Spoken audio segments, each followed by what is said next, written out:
Olá, colegas do Fórum Permanente de Atenção à Educação Especial e Acessibilidade do município de Ceabra. A gente já teve um momento de discussão dos planos de ensino, mas a gente ficou, para aqueles que não puderam participar, a necessidade de fazer o vídeo, né? Então a gente começa aqui o vídeo que retrata a experiência do plano de ensino individual do IFBA Campus Ceabra. Esse documento foi redigido por mim, Felipe Ribeiro de Farias Mendes da Silva, e pela minha colega, grande parceira, grande professora, Paula Suzane Pereira Souza. A gente teve como base algumas questões da legislação, né, federal, porque a gente é um instituto federal e se regula pela legislação federal, mas a gente também contou com uma inspiração, tanto na normatização do nosso próprio Instituto Federal da Bahia, como do Instituto Federal Baiano e também do Instituto Federal Farroupilha, além das nossas próprias experiências prévias, não é? Então a gente quis estar antenado, a gente quis estar ligado sobre como era o plano de trabalho, como era a ação das outras instituições irmãs do IFBA, como o IFBA Baiano e o IFBA Farroupilha.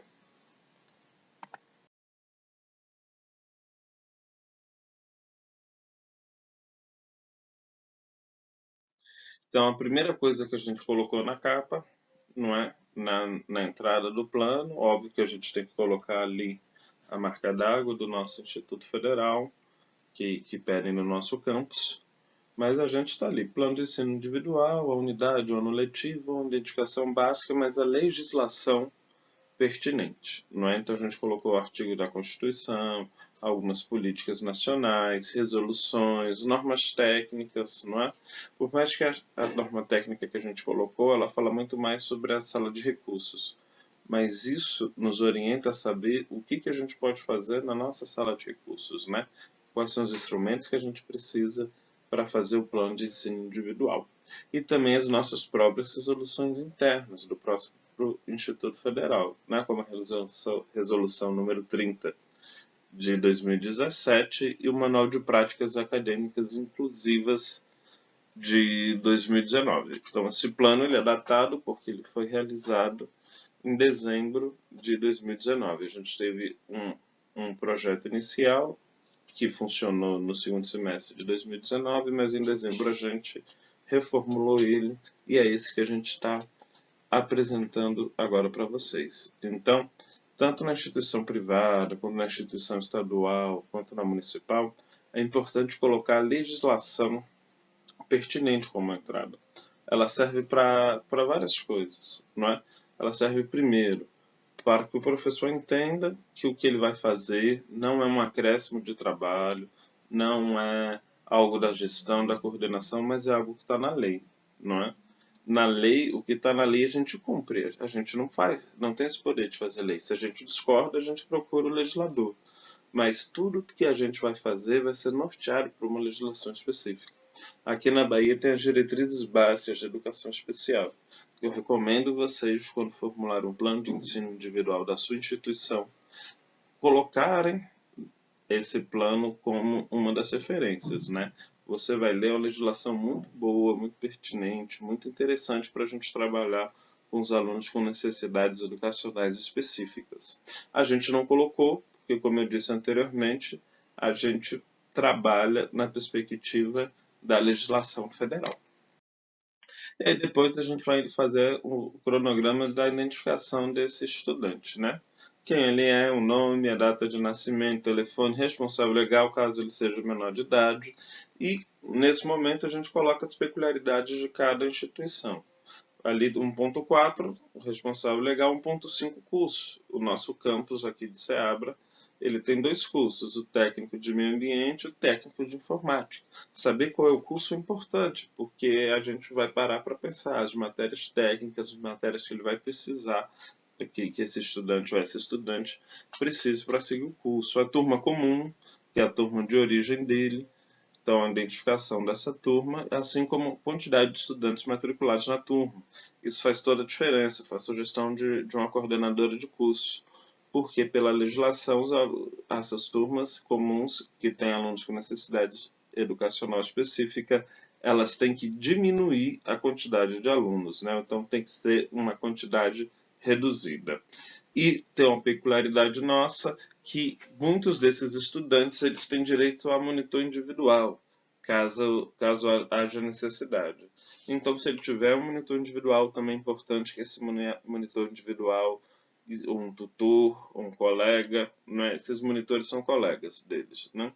Esses monitores eles têm que estar escritos ali para que os professores, os docentes identifiquem nele e também recorram a ele quando for necessário. Passada a parte de identificação burocrática do estudante, a gente começa a parte do diagnóstico. A gente precisa informar para aquelas pessoas que estão construindo um plano conosco qual é o diagnóstico que aquele estudante tem e quais são as especificidades dele que ele também possui. Esse plano ele é construído coletivamente. Então, nessa etapa 2, a gente não identifica a pessoa que está escrevendo, porque todos estamos escrevendo, todos estamos contribuindo com o processo. Ali a gente colocou algumas informações que ajudam o preenchimento.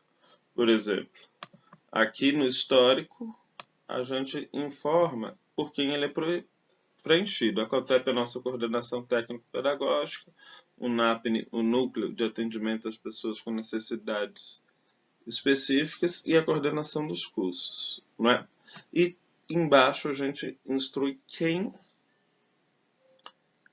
pode, como tem que ser esse preenchimento. Não é? Então, um breve histórico do estudante. Não é? Se tiver acesso ao histórico da instituição anterior, pode colocar, se tiver algum profissional capacitado que tenha feito uma anamnese, por favor, descreva ali.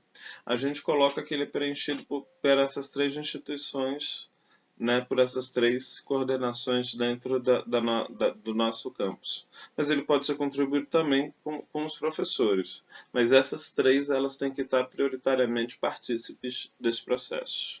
No 2.2 são as necessidades educacionais específicas. Né? Quase consegui fazer uma linha reta. Mas eu não tinha que apresentar as necessidades específicas dele antes do histórico, porque aí é mais fácil entender o histórico depois que você é necessidade. Sim. Mas a gente fez essa inversão por um motivo muito simples. Conhecer o estudante é principal. As diretrizes básicas de educação especial, lá de 2001, elas dizem que a gente tem que preservar a dignidade humana. Então nós estamos falando de coisa, nós não estamos falando de objeto, nós estamos falando de gente. Então, se a gente tem que falar de gente, a gente começa pelo histórico dessa pessoa, não pelas necessidades específicas. Afinal de contas, ela é muito maior, não é, do que a necessidade específica que ela tem. Ela é uma pessoa dotada de inteligência, dotada de afeto, dotada de vontades, e nós temos que respeitar isso prioritariamente.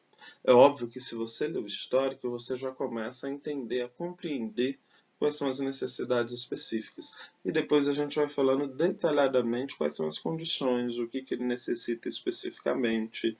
Não é? E a importância dessa descrição, ela se dá para que o docente tenha uma ideia mais abrangente das possibilidades do que pode trabalhar e do que não pode trabalhar com aquela pessoa.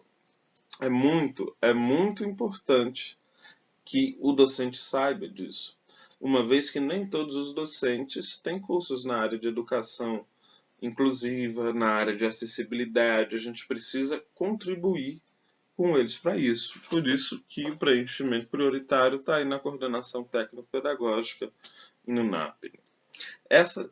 O 2.1 e o item 2.2, eles raramente são repreenchidos. Eles raramente continuam sendo preenchidos de uma unidade para outra, a não ser que haja uma estrutura, uma mudança, uma habilidade a mais. O item 2.3 e o 2.4, que a gente conta com uma maior participação dos professores, eles precisam disso. né? E ali a gente vai trabalhar os conhecimentos, habilidades, capacidades e interesses dos estudantes e as dificuldades conhecidas. Por que conhecidas? Porque novas dificuldades podem se apresentar durante o processo, assim como novas habilidades, novas capacidades, novos interesses. Então, a cada unidade a gente tem que revisitar esses pontos obrigatoriamente, porque nós não somos os mesmos que iniciamos cada processo, cada etapa de nossa vida, ainda mais uma unidade dentro do ano letivo. A gente finaliza assim a parte do diagnóstico, né, da apresentação das especificidades de cada estudante. E é muito importante, assim, muitas vezes a gente tem estudantes com o mesmo diagnóstico, por exemplo, eu tive o caso de ter 2 estudantes surdos na mesma turma. Ah, não, vamos copiar e colar as necessidades educacionais específicas, porque os 2 são surdos. Não, cada estudante tem a sua própria necessidade. Cada um vai ter o seu próprio histórico, sua própria trajetória de vida, suas próprias dificuldades. Então a gente não pode fazer um diagnóstico. Ah, não, mas é semelhante, os 2 são surdos, ou os 2 têm DDA. Não. Cada um é um. Por isso que a gente começa pelo histórico, porque a gente está apresentando a pessoa. Quem que é aquele indivíduo que a gente vai trabalhar. Depois a gente parte para as adaptações educacionais, propriamente ditas. Pela legislação, os estudantes têm direito a adaptações caso seja necessário. Não é? E aí a gente vai enumerar cada uma delas. Para a gente primeiro pensar em fazer adaptações, a gente tem que pensar em objetivos curriculares, não é? Então, o docente de atendimento educacional especializado, um núcleo, eles vão interferir aí. Mas pode ser coordenação, pode ser orientação educacional, pode ser o professor, conselheiro. Cada instituição tem a sua maneira de trabalhar, né? Mas é importante a gente definir adaptações curriculares específicas que o estudante foco necessite, levando em conta suas capacidades e a natureza do componente curricular ou do conteúdo. Não é? Então, aqui, por mais que a gente... Ah, não, se eu estou falando de componente curricular, conteúdo, já entram os professores, cada um falando de sua disciplina. Não, a gente está falando dos objetivos curriculares gerais. É óbvio que, por exemplo, a gente vai ter que, em algum momento, nessa parte, citar algum currículo de alguma disciplina, algum componente, algum conteúdo, algo que ele precise, não é, desenvolver uma habilidade ou competência que ele está impossibilitado. Então aí a gente vai citar as disciplinas mais em forma de texto, não é? Nada ainda específico de cada disciplina. E aí depois a gente vai sim para os conteúdos programáticos selecionados, que podem ser os mesmos dos alunos típicos ou podem ser diferentes. Isso vai variar com a necessidade e com o componente de cada estudante, né? Com a necessidade de cada estudante e com cada componente. Porque às vezes ele tem necessidade educacional específica que interfere em um componente, mas não tem no outro, né? Por exemplo, se a gente falar de descalculia, por exemplo, que é um transtorno de desenvolvimento, ele não vai ter esse problema tão evidenciado no componente de história, mas nos componentes de ciências exatas, de ciências da natureza, matemática, ele vai ter. Então, é muito importante que a gente identifique antes cada disciplina. Na nossa instituição, nós temos a disciplina de atendimento educacional especializado. A gente colocou ela aí em primeiro para dizer que é numa ordem alfabética. Então, aí vai sim se colocar ali. E depois todas as outras disciplinas. Mas repare bem, tanto o AI vai ser o 3.2.1, ele também vai ser o 3.3.1. A gente tem que seguir a mesma lógica em cada etapa para ficar mais fácil a visualização. Então, 3.2.2, se for filosofia, né, vai seguir a mesma lógica para ficar mais fácil ver, para ficar mais fácil buscar. Então, a primeira disciplina aí é o AI, mas pode ser qualquer outro. O AI pode ser o último, pode estar no meio. Você organiza da melhor forma. Então, a gente selecionou os conteúdos programáticos, né? Ótimo. Então, a gente está ali no estudante foco, com a necessidade específica dele, a gente vai esmiuçar cada conteúdo. É um tópicozinho, um parágrafo só com os conteúdos ou com os objetivos curriculares, dependendo da instituição. É algo muito. Depois, a metodologia de sala de aula. Não é? Qual é a metodologia que a gente vai trabalhar com esse estudante durante todo o processo? Né? A gente tem que identificar aí e detalhar como vai ser o trabalho pedagógico para alcançar os objetivos específicos estabelecidos. Aqui também são explicitados os recursos didáticos utilizados em sala de aula e as estratégias diferenciadas para o trabalho nos horários de atendimento designado no PIT. Né? Ou seja, o PIT é o plano individual de trabalho que cada professor fez. Isso é uma peculiaridade nossa, essa parte do PIT, porque os professores têm como colocar na sua jornada de trabalho horários específicos de atendimento para os estudantes. Nem todos os professores, nem todas as outras instituições têm como fazer isso.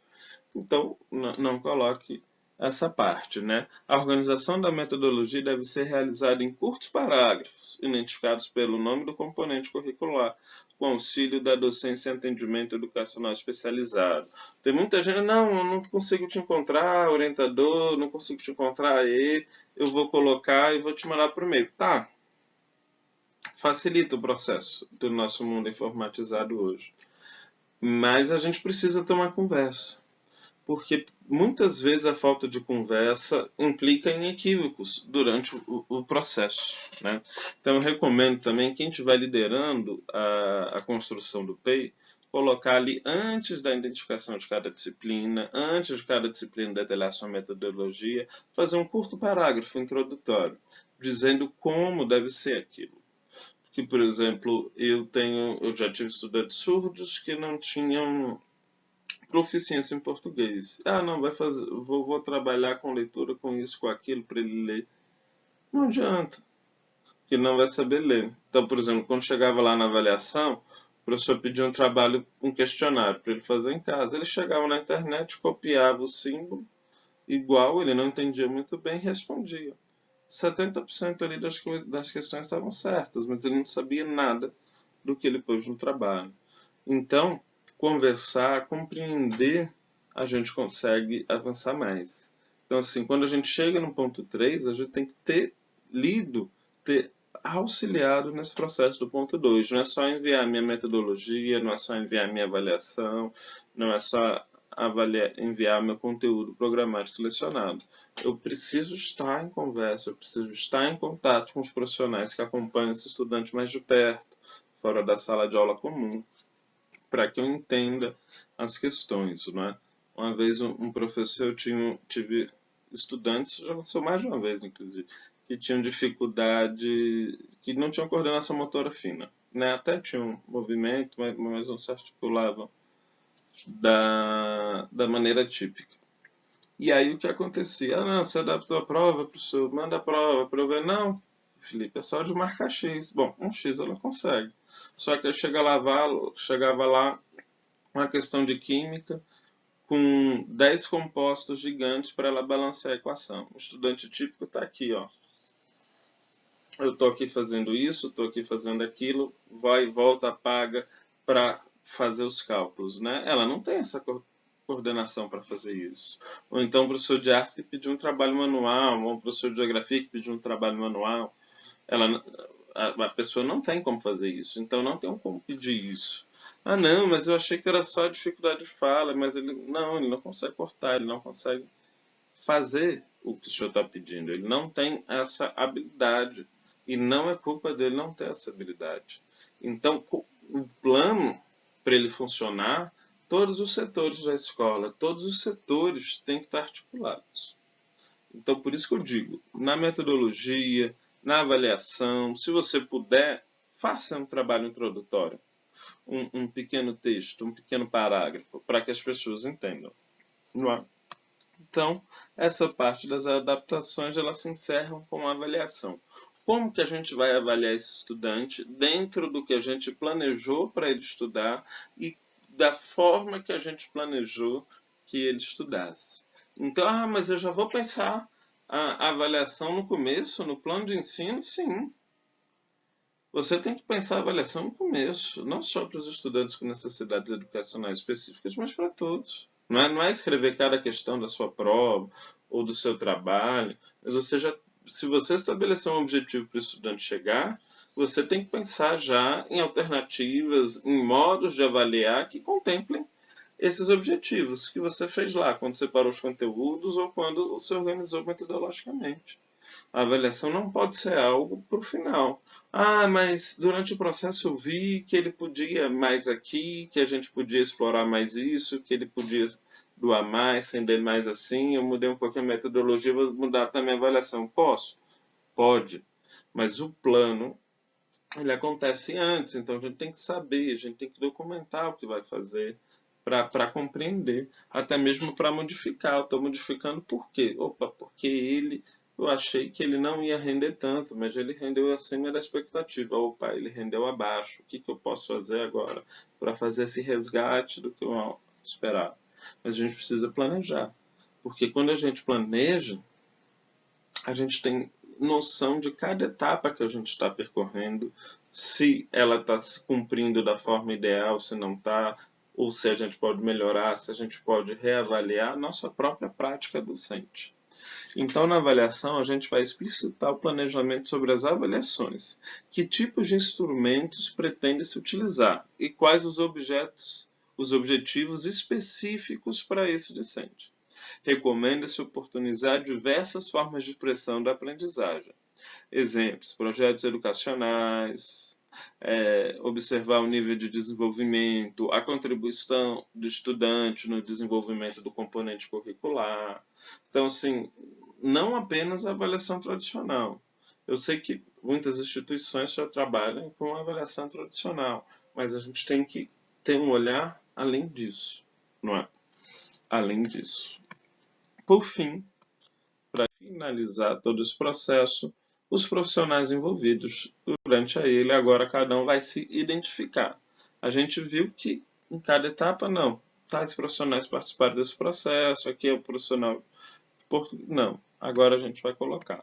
Cada docente, entre os primeiros docentes, né, a ponta de lança, a linha de frente de atuação, inclusive o docente de atendimento educacional especializado, que ele também tem um plano, ele também tem uma avaliação, ele talvez não tenha nota, não é? Ele não tenha um registro como se faz tipicamente no Brasil, mas ele tem uma maneira de avaliar se seu trabalho está rendendo, se não está, por aí vai. E aí, daquela mesma forma, né?